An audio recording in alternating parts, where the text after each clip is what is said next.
ma è anche e soprattutto i 9 milioni, pensate, 9 milioni e 700 mila soggetti che hanno presunti debiti per 350 miliardi di euro, che noi, tra quelli che sono stati pagati e quelli che noi diciamo che devono essere restituiti, quantifichiamo approssimativamente in 400 miliardi di euro e nessuno dice nulla. La manovra finanziaria che sta mettendo in crisi l'Europa, chissà il miliardo così, il miliardo colà, devi togliere lo 0,2, lo 0,2 di qua e di là e vale 36 miliardi di euro complessivi. Qui stiamo parlando di una cosa che ne vale 400 e nessuno dice nulla.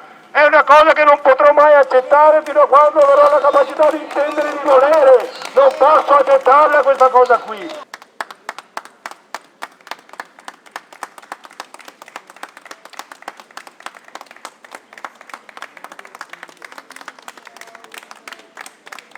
Qual è la motivazione, qual è il motivo della vostra ira nei confronti della Banca d'Italia? Viva Juve! Perché è complice di usura.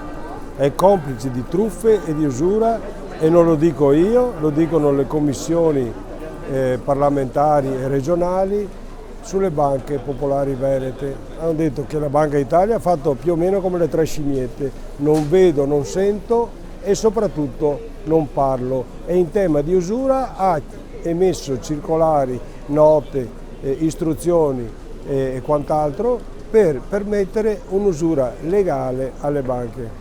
Ecco, vorrei capire una cosa, voi parlate di questa piaga, se dovessimo dare una cifra per identificare questo problema relativamente alla usura commessa in ambito bancario, in che modo si può quantificare questa tassa occulta che grava su piccoli risparmiatori, famiglie, piccoli imprenditori e quant'altro? Beh, è di difficile quantificazione, ma sicuramente stiamo parlando di centinaia e centinaia di miliardi di euro, perché le banche dicono di avanzarne 350 miliardi di cosiddetti NPL, crediti deteriorati.